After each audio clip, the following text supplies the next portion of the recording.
Hey there, beautiful people. Well, we're back here today, still celebrating Women's History Month, even with all of this chaos that's actually going on.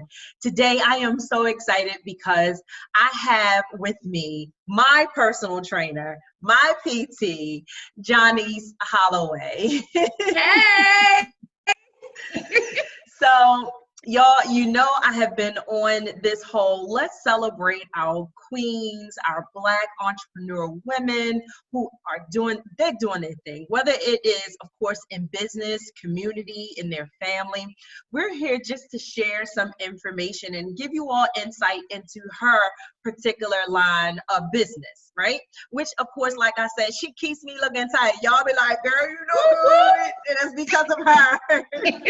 So, Jonese, welcome and thank you so much for spending this time with us. Thank you so much for having me. I really, really appreciate it. It's nothing more that I love to see you finally. Hey, girl.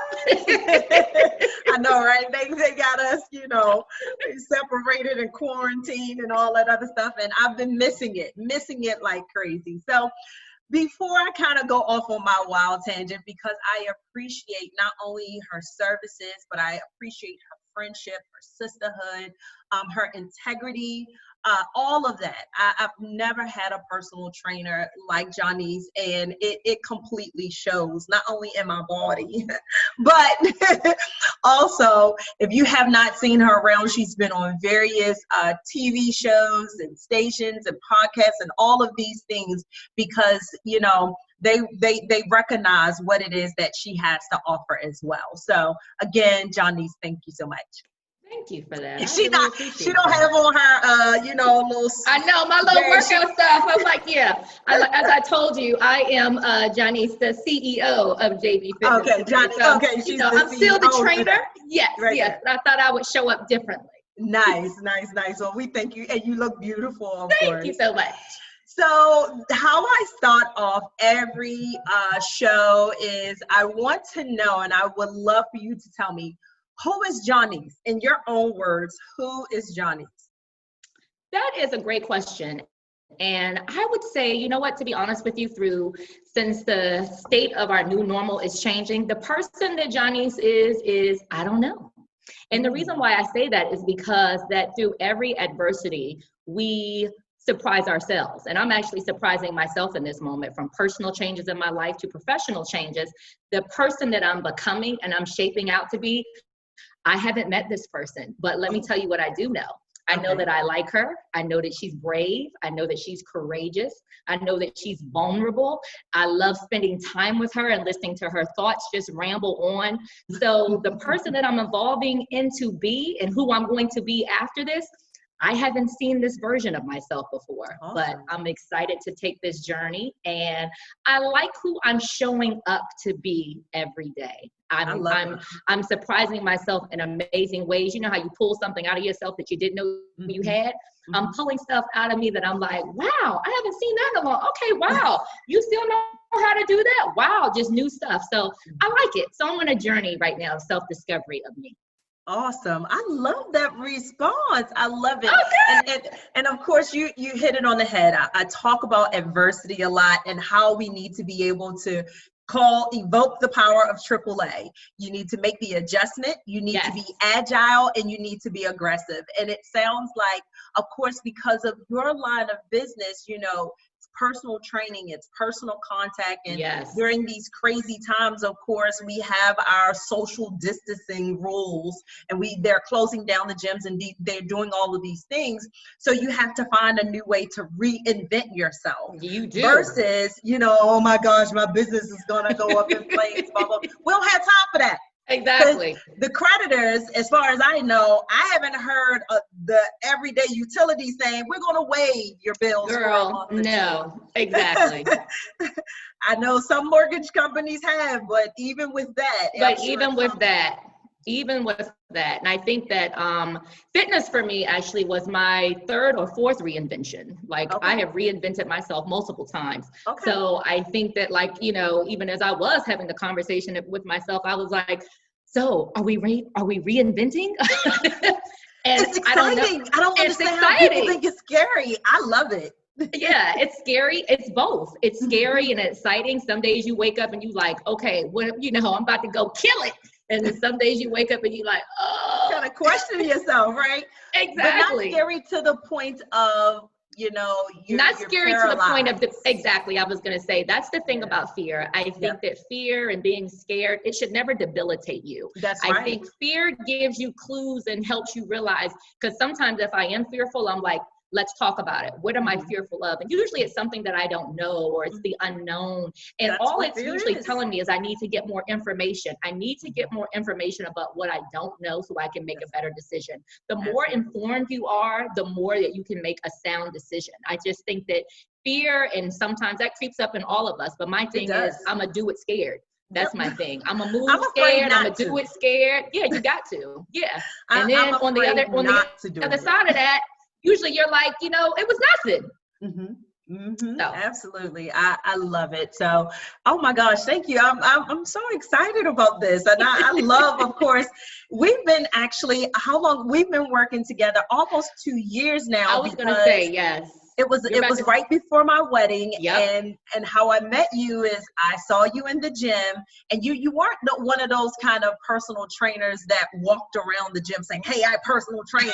You just did your thing, and you just went and you spoke, and you always were smiling. And I saw that you were helping some people, and I was ear hustling. Yeah. I was on a machine, and some girls was like, yeah, her class is a beast. She's a beast. And I'm like, oh, because I've attempted to use, several different types of personal trainers and things like that. And some of them just didn't work for me.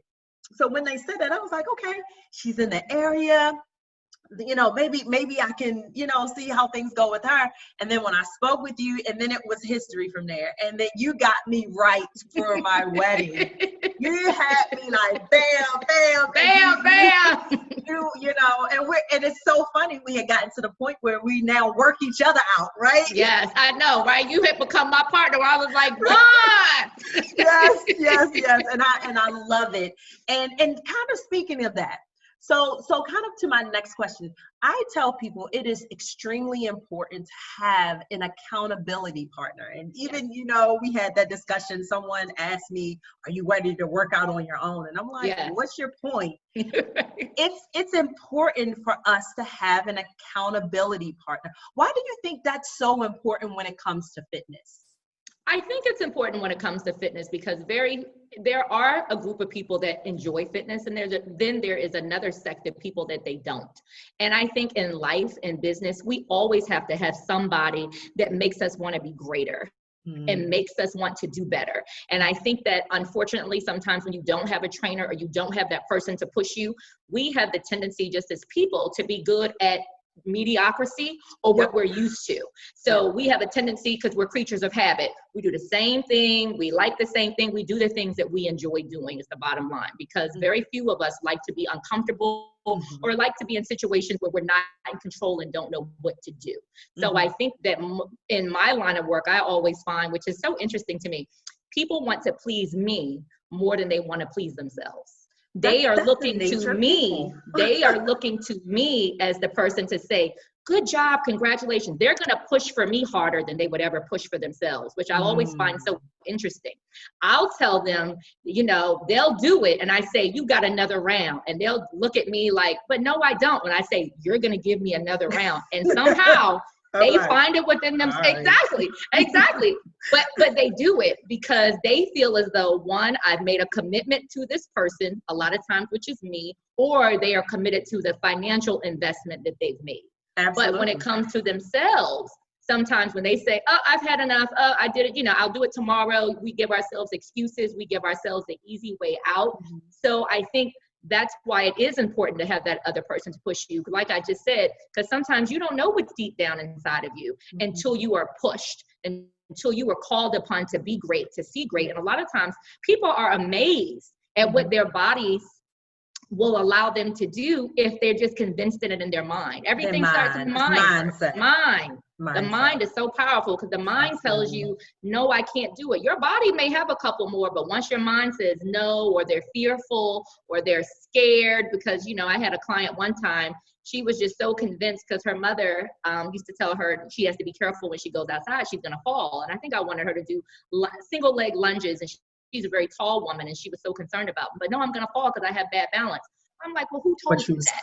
Yeah, who told you that? You were told that a long time ago. I promise you, everything that we've done with your legs, all the leg work we've done, there's no way your legs are not strong enough to support you doing a lunge. She walked the whole, the whole mile, the whole thing that we do when we're in the gym. She did that whole thing, didn't fall, but the whole time in the beginning of it, I could see this is what she kept telling me. Oh my God, you're going to make me fall. So she was already rearing herself up for the fall. You know what I'm saying? Already telling herself, because she was fearful what's going on in here. And I kept saying, no, you're not. Trust the process. Trust the workout. Trust what your body is able to do. And she did it. Now she's surprised. Now I'm not surprised, but as I told her, that's just one thing in life that you have to look at. Your mind's going to tell you one thing, but I'm telling you, you've been prepared. You are prepared for this, what I'm asking you to do. Now, all you got to do is walk in it. Same principle like God. He prepares us. He has given us the tools. All he's asking us to do is walk in faith and carry it out. Walk in it. But a lot of us are still saying, no, God, I'm not ready. You haven't shown me a sign. You haven't done this. You haven't done this. All he's asking us to do is walk in it. Don't get me preaching today, because today's Sunday, boy. I know, right? I know. You about to take it to church. We about to collect offering in a minute. We about to put up her Cash App in a second so y'all can bless this this word from on high. But you're absolutely right. And it's all of this, it really just starts with the mind. And it's so unfortunate that we oftentimes we put caps on ourselves. We allow others to put caps on us. It's all about the mind and being conditioned. And when I'm talking to people, I oftentimes use physical fitness as an analogy or an example. The same way that you want to strengthen your muscles, you start small and then you work your way up, but you have to continuously do it in order to build that muscle. And it's the same exact thing with anything else that we want to pursue or we actually want to do. You have to start small. You may not get it right away, but you have to keep doing it to help build up that muscle. Yes. And I'm sure from this point on, now that she surprised herself, she's more confident and she's ready to take on new challenges. The same way in life. And that's another thing that I appreciate about us is we have some really good conversations. Like we have some amazing conversations while we're actually training. A lot of life lessons we are learning, from each other and just having a discussion of it. So now you talked about how you motivate others. What actually keeps you motivated? What keeps me motivated? I think, of course, one person that comes to my mind that keeps me motivated is I have an amazing, as you were talking about accountability, I have an amazing best friend. And I think you have got to keep people around you that what is the word? She calls me to a higher calling. So no matter if I want to play small, she is constantly like, you too big for that. Oh no, you too big for that. She sees it in me before I see it in myself. And I think I am so blessed and fortunate to have even friends such as yourself or other just females that I surround myself with, that everybody is in their gift and maximizing it. You know what I mean? So as you're looking around and you're just like, dang, oh, look at this person. I'm inspired. It makes me feel like, what else should I be doing? What else can I do? And I think everything starts with the people you surround yourself with. Absolutely. What you feed yourself in the morning. In the mornings, I usually do I try to give, I am my first like of the day. So before I can open up my phone and see who's liked my post, I give myself my first like. So I love that. Myself something that I like about myself. I share something that I did that was incredible yesterday.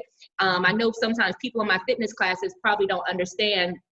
I started doing this thing at the end of class now where I give them a moment where I say, tell yourself something that you're proud of yourself for today. And the reason I started doing that was because I realized we are so hard on ourselves. And I went through this even with myself, just being extra hard on myself, expecting perfection sometimes. And you know what? We don't get it right. And you know what? It's okay. It's okay because you learn by your failures. So, and I started celebrating myself, telling myself the great things about myself. And it just became this quirky thing that I started doing every morning with the likes. I'm so proud of you. I have Post-its all around my house. That's right. That, you the bomb, you this. Your affirmations, your daily affirmations. Yes, we talked about that. Right. Yes. So my affirmations, constantly speaking it and reinforcing it. So, and now I'm sharing it with my clients that come to my class. Tell yourself something that you're proud of yourself for today. Have you said a kind word for yourself today? I know sometimes it sounds so cheesy, but we really don't speak very well to ourselves. Our head conversation is so nasty. A lot of times, like, you know, I've worked with people and they're sitting in there saying, oh, you know, I'm fat or I'm this or I'm that. Oh no, you can't speak that way about yourself in front of my presence. I don't condone that. You know, that is unacceptable because what you feed yourself mentally keep feeding yourself this negative conversation and that negative talk, it comes out and it shows in the way you carry yourself. Absolutely. So I just think that you have to keep yourself surrounded by quality people. And those are the things that motivate me. Quality people, quality relationships, constantly positive reinforcement, and basically monitoring the energy that I give out and the energy that I allow to come into my space. If you vibrating on a low level, you got to get away from here. You can't. You got to get away from here. Yeah. You know what I'm saying? You can feel vibrations of people. You can feel energy. And my energy is usually like, you know me. Right. I'm like, you don't know them. Exactly. And I love, I know, and you know how you always like, Jonese, you can't like everybody, but you know, I am so like, we're friends. You know, I love the word, we're friends. And I love to do a good energy vibe with people. Yeah. I love that type of exchange. It feeds my spirit. So you just have to find out what feeds your spirit, what makes you energized. And that's kind of the things that really motivate, affirm, and keep me on my level of high. Awesome. Now, as we talk about, people you being connected to and you know, things that motivate you and inspire you, what is something in history, since we're talking about Women's History Month, right? What would be one thing that Jonese would want to go down in history for? That's a great question. I'm going to use the word legacy as I answer this, and I'm going to use it in the realm of when I think about that. I have a daughter, and I think about what I would want my legacy to be, or what I would want if people were talking about me in her presence and I was no longer here. What are some of the attributes that I would like associated with me? And really the word that came to me is service. I think that my legacy is that I am a servant and my vehicle is health and fitness. I think that we all have gifts, and that just happens to be the gift that I'm using to get out my servant quality. But I would just like for her to know, and what my legacy would be is that of service. And I'm really just using health and fitness as my vehicle to help serve the people and make God's people healthier. And my whole thing too, and as you and I have had this conversation many times, it's not always about a size, and it's not always about you have to be everything. I get caught up in it too. Everything is always about, lose weight and be in a size 4, look this way or look this way. But really healthy is being the best version of yourself, so that you don't have any limitations. Just, if you are a 4 or 10 or whatever it is, and you're able to move, if there was a situation and we had to get out the way and you had to run, that you have good cardio output, you know what I'm saying? That you can run. Things that really matter. Throw you the rope and you need to be able to pull yourself up, that you have good enough upper body strength to do so. So it's not always about a size. It's sometimes just about you being healthy enough and your body is able and capable enough that it can respond to whatever the demands of life may have on it. So I would say that's one of the to the question, my legacy would be that of health and fitness, and using that as a vehicle to help people. But also just I would want the thing for people to know that Jonese always wasn't about you had to be a certain size. Right, It wasn't about you had to look this way or you had to look this way. We are our best selves when we are the healthiest physically and mentally version of ourselves, period. Yeah, I love that. That is so true. And man, when we all really should think about our passion and our purpose, it should definitely involve always helping someone else. As I mentor and have conversations with people and they attempt to figure out like their purpose and, you know, what their passions are, and they think about their goals, I always point them to, how does this ultimately benefit someone else? This is not the life that we are living. Yes, we are supposed to be prosperous. Yes, we're supposed to be healthy. Yes, we're supposed to be happy. God wants all of those things for us, but he also not just wants them, you know, want it to just be for us. He wants it to be for others, where we can be an extension of him, where we can relate to others and say, I need you to be able to see God through me. You know, even though he may not be in physical form, I am a representation of him. So hearing, you know, that service component, I think that is key in really anyone who wants to be truly, truly successful and leave us some type of legacy. What service did you bring to those who were connected to you? So that is so humbling. And again, it just makes sense to who you are. You're just so awesome like that. So, I mean, so let me ask you, Black entrepreneurship. Tell us some of like this, girl. Tell us, yeah, because it's so funny, you know. People have this misconception that, hey, I walk away from my 9-to-5 and become an entrepreneur, and now I can do my own thing. No, that actually sometimes turns into a 9-to-9. As an entrepreneur, or you know, you actually may have to work more hours, right? So with that, what are the benefits to you? Help us to understand what you see, considering, you know, we know all that comes with entrepreneurship.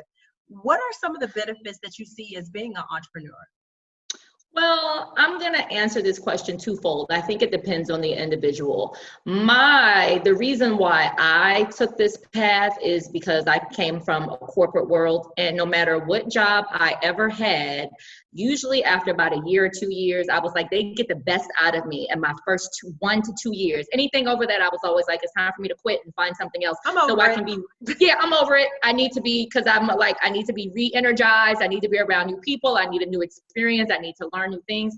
So, and at the time, the people I was with or whatever, I was hanging around a different group, and they were more so motivated by money, like, oh, how much they go to the salary and da-da-da-da. And I thought at that time, because I was a much younger person, that money was going to make me happy. And you know what? It was nice being able to go to the store and buy the nice suits and get the bags that I wanted and things like that. But you know what I learned? I learned a very valuable lesson about myself during that time. I think I was listening to something or someone. I had taken a quiz basically, and the quiz was about, what do you value in life? And some people value money, some people value freedom and success and all these other things. And I learned, and one of the questions was, it asked me, at what job were you the happiest in your life? And you know what, when I answered that question, Vaughn, I was the happiest when I was making $19,000 a year driving my beat up car, but I was really doing something that I really enjoyed doing. That next month, I was working in PR at the time. I quit my PR job, and I was just like, money doesn't do it for me. What really does it for me, which makes me my happiest, my best self, I'm motivated by freedom. My freedom to be able to do the things that I want to do. Spend time, either give myself that time, spend time with my kids or whatever it is.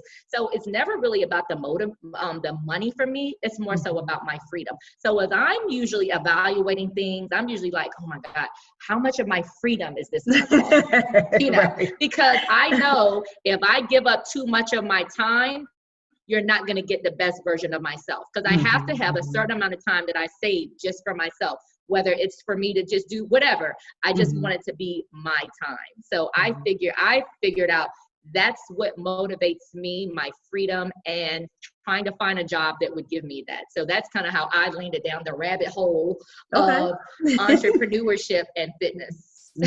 Awesome. I know, I love the whole freedom component, especially with having a family, right? You have a Yes, family that you have to consider. And it's not just freedom, time freedom, it's also freedom with the flexibility of what yes. decisions you can make. And You have that's what more it was. control as to how you want things to look and how you want things to be. Whereas in the corporate world, you have to get approval to make certain Exactly. types of transitions and moves. And Right. I absolutely, absolutely understand. So that's pretty neat. Your freedom, money. It's so odd to, like you said, it's kind of a double-edged kind of sword. Of course, I gotta It is. have this stuff, but I I don't care. Like, right? Yeah, that was always the hard part for me, because I do care, but I was like, I don't care enough. Like, I felt like some people really, that was a good checks and balances for them. Meaning they were like, okay, I may not like my job, but my job allows me to buy and have all of these things. So it was okay for them. For me, it was only okay in that moment when I was going to buy the bag, but then the happiness, it basically went poof when I was back at work on Monday morning again. It was very temporary for me. It was not as sustaining as I thought it was. Yeah. You know, I was like, okay, I'm going to get me a cool car. I thought all of those things were going to, but then the cool car, my insurance was higher. I was now using yeah, the cool stuff comes with a major price tag. And it does not stop at the register. Gas. It does not stop at the register. It begins at the register. Yeah. So I was like, the more of, I remember my Pastor Cherry used to say back in the day, count the cost. It's not about if you can afford the Mercedes. No, you can probably afford to drive it off the lot, but can you care for it? You can probably get the fur coat, but can you afford to care for it? And a lot of things, I don't think, I wasn't counting the cost properly. Yes, I could acquire it, but could I care for it in the way that it wanted to be cared for? And I couldn't afford to care. And I was like, you know what? And I don't think I care enough to care for it. I don't either. I'm like, look, I put on what I put. Y'all will be surprised where I get a lot of my clothes from. I'm just like, does it look good on me? All right, let's go. I don't care about price tags or anything like that. Do me a favor, name, when you think of entrepreneurship, give me one word. Give me one word. When you hear either someone say entrepreneurship or I want to become a business word, what one word for you comes to mind? I always think when I hear that, I think bold. I think the word bold always comes to me. I hear the word fearless, but then also I hear sometimes the sentence that I hear, because I have somebody that's jumping on this journey right now that I'm just like, you have no idea. You just have no idea of what to expect, because you have got to be able to, because the thing about entrepreneurship, and even as I was having this conversation with my friend that's about to do it, and I was listening to his business plan, I don't want to poo-poo on nobody's, goals, but everybody always wants to use that first line of defense. And the first line of defense everybody goes to is you tap into your friends and your family. Everybody's like, oh, we're going to support you. This is such a great idea, blah, blah, blah, blah, blah. But you know what? That is, you can't sustain a business on friends and family. You got to figure out how to get to that second tier, how to hunt for customers, basically, not friends and not people that know you. Customers. How do you build clients? I was like, and that's an entire different animal in and of itself, Absolutely. And I was like, that to me is where you're literally going into your toolbox trying to figure out how comfortable you are with sales. Like me, my product is my product is fitness, but I'm in the business of sales. And I had to understand that, because at first I was like, well, I don't want to sell and da-da-da-da-da. Well, no, you got to sell. I am in the business of sales. Health and fitness is just my product. Absolutely. Oh, that's a good point. Exactly. So when you're in the business of sales, you sell anything. You sell this, you're selling yourself, you're selling fitness products. I may be selling merchandise, or like I said, if I have to reinvent myself, I'm trying to figure out, well, what am I going to sell? Because the product just happens to be fitness right now, but I'm in the business of selling. That is what I sell. That's So awesome. Great yeah, so advice. you have to be, and you have to be clear about that. You have to be clear about what it is, the business that you're in. Yeah, the product All is right, one thing, but let me in, make a note of that. I mean, yeah. just get my little pen. You know, that's good. Yeah, That's you really have to be good. clear about that because, but at first I was always like, well, I don't want to be a hard salesperson and I don't want to push fitness on people. So I would allow people to come and take my class and I wouldn't quote unquote sell them afterward. I would let it be, if you wanted to organically come over to me and talk to me, fine, but I didn't want to be a pushy Right. salesperson. Well, you know No, what? I that's had to get over business. that really fast Right, because right. I was like, excuse me, ma'am, you got a brick and mortar? Uh-huh. Uh-huh. So you are in the business of sales. You're just not inviting people to come over here to take a free class for nothing. You're inviting them in for a reason. It's for you to have the opportunity to use your class to sell them. So that's what I'm saying. You have to be very clear on why you're doing things and the goal, the end goal of it. You know, onboarding is one thing, but sales is something completely different. I So I had love to be it. clear of, I'm in the business of sales. I Yes. love it. And then sometimes, to add to that, sometimes if that is not your lane, because oftentimes you may have a great talent that you want to open up a business with, that doesn't mean that you're necessarily good on the business and the admin side. So Yes. therefore you may need to invest in someone to handle the marketing and the sales side of it. And I think that's one thing that entrepreneurs oftentimes fall short, is that they want to, okay, all the revenue that comes in, I'm gonna be able to keep it for myself. No, Right. you may not necessarily be able to, because in order to have your business not only sustain over the years to come or to be able to scale well, you need to make sure that you have the right people in place in order to help grow your business. So if Right. you are a great personal trainer, you may not necessarily be good on the books. If you are a great mentor or a career coach or all these, that may be your skill and your talent, but you may need to partner with someone that is a cost needs to be included to actually handle that side of the house for you. I have something that I want to add to that, just as to other health and fitness people that may be in my field, because I do have a brick and mortar business, and that was something that I struggled with, exactly what you're talking about. I feel like in the beginning of business, I was a trainer. I was basically just a trainer. I was a great trainer. I was not a businesswoman. I was just a trainer. I had a good skill. Second year, the business started tanking, and I was like, oh my goodness, you know, what do I do? I reached out to a couple of my mentors that had brick and mortar business, and one of the questions that my mentor asked me, he says, are you a trainer or are you a businesswoman? And I was like, I'm a trainer. And he was like, you can't be a trainer. You need to be a businesswoman. You need to read some books. You need to take some classes, and you need to figure out how do you turn yourself into a businesswoman. That second year when my business was basically, you know, I was trying to now learn how to be a businesswoman as you're a trainer. And I think so many of us, like you said, we're awesome trainers, but then the business aspect of it is a completely different component. Now that's that lesson that I learned, that, you know, you have to be more than a trainer. Being a trainer is one aspect of the business, but then being a businesswoman is a whole completely separate thing.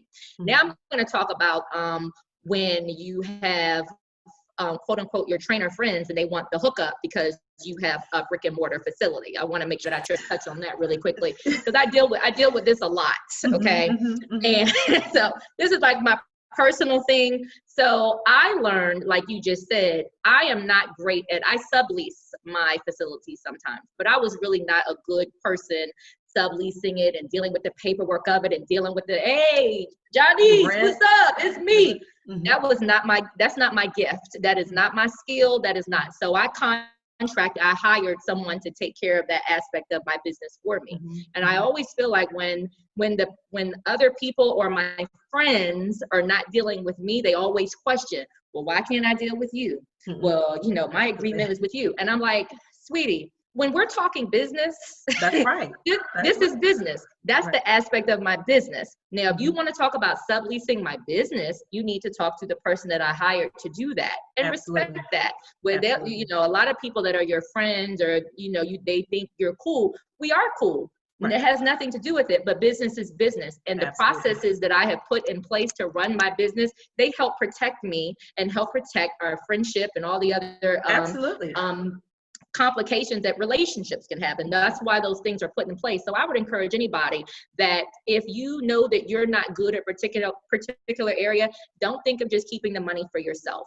Hire somebody that is good at that. It has saved me so much. It has saved me peace of mind, Absolutely. time, money, and to give somebody that little bit of money, I don't mind. Right. Because when things go wrong, I love being able to say, hold on, let me call her because I don't know. Absolutely. Absolutely. Talk directly to her. Yeah, Absolutely. I love being able to forward everything and kick everything to somebody else because that's not my lane and I wasn't good at it. And it just was not, having me do that, I felt like was disastrous for my business. I was losing money.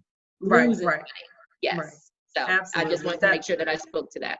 Oh yeah, that was great feedback because, you know, understanding again the difference between having a skill and having a love and a passion for the skill versus the business. They're two, you got to be able to compartmentalize that. Otherwise, you'll be broke with a skill. You'll be broke with a skill. And you have to, and I was going to say this, my mentor asked me this question too. He was like, is this your hobby? Or is this basically, is this your hobby career. Or is this your job? Or is this your career? And I was like, no, why would you ask that? This is my career. And he was like, well, you got to treat it as such. If it's a hobby, you can afford to give discounts and you can afford to do a lot of different things because it's a hobby. You're doing it out of your love. But if this is your job, he was like, you have to treat it as such. He was like, it doesn't mean that you can't, you know, offer discounts and deals, but they're not so plentiful because this is how you eat. This is how you make your money. Absolutely. So. Absolutely. Well, you know what, Jonese, this has been so much fun. And you've dropped so many awesome jewels on us. Before we go, your last question of our time together, at least right now. Yes. Your last question. If one woman, who inspires you and why? If you have two, that's fine. But is there anyone? Who inspires me and why? Well, you know what? Like I told you, my inspiration list is forever evolving. So right now, I would say who is at the top of my list, who I'm listening to a lot of, is Lisa Nichols. Oh, I love So yeah, right now she is probably one of the top people that are inspiring me, and I just think it's, you know, I like the underdog. I love the journey of a woman that has basically people have told her that she couldn't, and she basically, you know, changed the game all the way around and just bossed up, and now she is on top of it. Right. So I love success stories like that. So I'm thinking right now, 2020, I'm riding with Lisa Nichols. Yeah, I love her. She's definitely one of my favorites. Considering, you know, the path that I'm taking and, you know, career mentoring and motivational speaking and all of the engagements. She is definitely one of my favorites, and I recommend her to people as well. So, all right, Jonese, it has been so much fun, and I pray that, you know, even during this time that, you know, God continues to reveal to you ways to keep your business flourishing. I know He's a keeper. I know He got us all covered, and I'm not even concerned at all. I'm definitely excited and cannot wait until we can get back together. You know, with this knee situation that had been going on that kind of put me on pause for a minute. It's just still, even with all of that being said, in time. I love you. I appreciate you. Thank you so much for keeping me looking good for my man. We are going to have Jonese information available. Jonese, tell us the name of your business. I normally do that early, but we got so caught up in all the other stuff. Give us the name of your business. Of course, your links will be available in the comments and with the videos. Tell us who. I know, look, and usually I'm good because I told everybody I'm in sales and I didn't even sell the name. The name of the business is Johnny Boy Fitness, and that's Johnny, JOHNNIE.